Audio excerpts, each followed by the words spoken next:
Special class लेके आए हैं क्योंकि बिहार विधानसभा चुनाव की दुनिया बन चुकी है। क्या होती है जिसमें हमारा मुख्यमंत्री विधायक जो का चयन होता है। तो बिहार विधानसभा चुनाव में एमएलए कितना है बिहार विधानसभा 243 है। कितना सीटें हैं 243। ये 243 सीटों पर चुनाव होगा और इसमें सीएम बनने के लिए 122 जिस दलों के पास 122 होगा वह हमारा वो दल अपना विधायक दल का नेता चुन के वो मुख्यमंत्री बनता है, उसकी वैसा मिनिस्टर बनाता है। और हमारा चुनाव की बार बिहार में बहुत दिनों के बाद 2 चरणों में होगा। कितना चरणों में? 2 चरणों। और सहरसा जिला हम लोग का है पहला चरण में है 6 नवंबर से। तो पहला चरण है 6 नवंबर को और दूसरा चरण है 11 नवंबर को। दूसरा चरण है 11 नवंबर और वोट की गिनती यानी मतदान की परिणाम जो आएगा वो आएगा 14 नवंबर। प्रथम चरण में 18 जिला है जिसमें कितना है 121 सीटों पर चुनाव। 121 सीटों पर चुनाव यानी 121 विधायकों की भाग की फैसला होगा। दूसरा चरण में है 20 जिला जिसमें 122 सीटों पर चुनाव होगा यानी 122 विधायकों की बनेंगे। कितना होगा 122 विधायक चुन के आएंगे और वही सब चीज का सीएम बनेंगे। इसमें हमारा बताएं कि आदर्श आचार संहिता लागू हो चुका है कल से यानी चुनाव आयोग इसको लागू किसने करता है? भारत निर्वाचन चुनाव आयोग। किसने करता है? भारत निर्वाचन चुनाव आयोग करता है। कल शाम 4 बजे अपना घोषणा कर दिया। जखनी से वो घोषणा करता है चुनाव आचार संहिता लग जाता है। क्या कहते हैं वोट क्या है vote model code of conduct. क्या है मॉडल कोड ऑफ कंडक्ट आदर्श आचार संहिता क्या है इसको हम लोग को जानना है, बहुत बड़ा जरूरी है। हम लोग देश के एक प्रखर और विद्वान राजनीतिक बुद्धिजीवी में हम छात्र नहीं देश के भविष्य होते हैं, इसलिए सभी को जानना है। लोग पूछेगा कि आदर्श आचार संहिता क्या है, जब हम ही नहीं जानेंगे, शिक्षक नहीं जानेंगे, छात्र नहीं जानेंगे आदर्श आचार संहिता क्या होता है तो हमारे समाज के हमारे लोग क्या जानेंगे, उसका सही पालन नहीं कर पाएंगे। इसलिए हम सभी लोग को जानना है। भारत निर्वाचन आयोग ने स्वतंत्र एवं निष्पक्ष निर्वाचन सुनिश्चित कराने के लिए चुनाव में राजनीतिक दलों एवं उम्मीदवारों के मार्गदर्शन के लिए जो नियम बनाए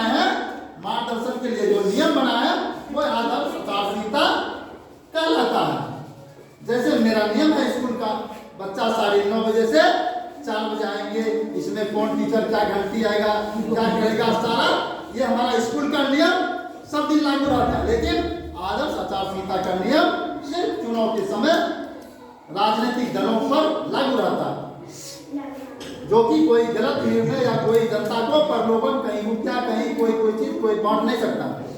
इसलिए इस अवधि में क्या है, इस अवधि में वो कोई मुखिया बने हुए कोई विधायक मंत्री मुख्यमंत्री बने हुए हैं तब आचार संहिता लागू हो गया।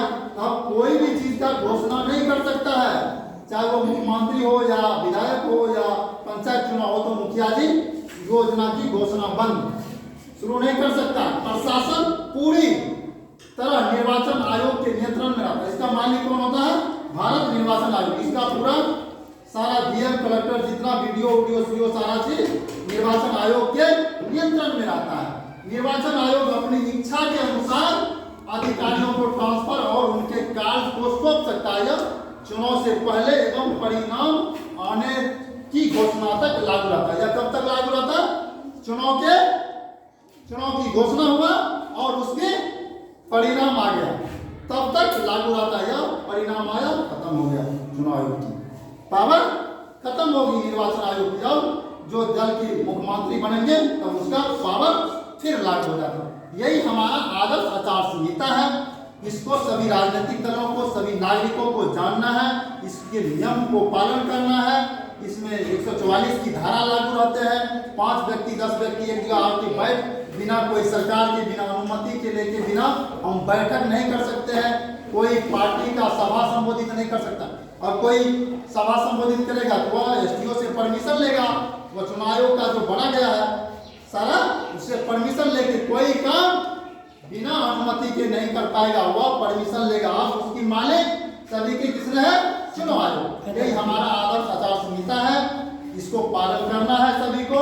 और हमारा हम छात्र हैं, एक अच्छे जनप्रतिनिधियों का चयन करेंगे और अपने माता को कहेंगे अधिक से अधिक मतदान करने के लिए, और निष्पक्ष होकर, कहीं किसी को ठगता है, किसी को डराता है, कोई को धमकाता है चुनाव में, तो हमारा सरकार का नंबर जारी होता है टोल फ्री, उस नंबर पर तुम लोग फोन करके सूचना कर देता।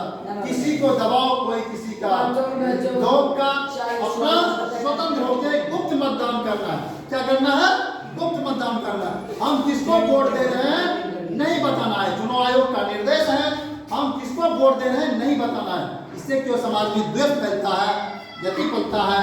इसलिए गुप्त मतदान करना है, अधिक से अधिक मतदान करना है। हम मम्मी पापा को भी संदेश देना है कि हम भारत के नागरिक हैं। अपना इस चुनावी पर्व में अपना एक वोट देके भारत की, बिहार की अच्छे राजनीतिक दल का मुख्यमंत्री बनाना है। जिसको करना है स्वतंत्र होकर करना है, लेकिन मतदान में अधिक से अधिक, हमारा बिहार का अधिक से अधिक मतदान होगा तो बिहार का अधिक से अधिक विकास होगा। इसी के साथ जय विज्ञान और जय संविधान के साथ आज की कार्यक्रम खत्म किया जाता है। घर घर संदेश देना है, आचार संहिता का पालन करना है, और चुनाव हम लोग का जो 6 नवंबर को होगा उसमें अधिक से अधिक मतदान में भागीदारी लेंगे। अधिक से अधिक पहले नारा देंगे, पहले मतदान तब जलपान। क्या देंगे? पहले एक साथ हम लोग बोलना, पहले जलपान, पहले जलपान, पहले जलपान तब मतदान। 6 नवंबर को हम लोग बूथ पर आएंगे, अपना मतदान करेंगे और भारत निर्वाचन आयोग का यह संदेश घर घर को पहुंचाएंगे।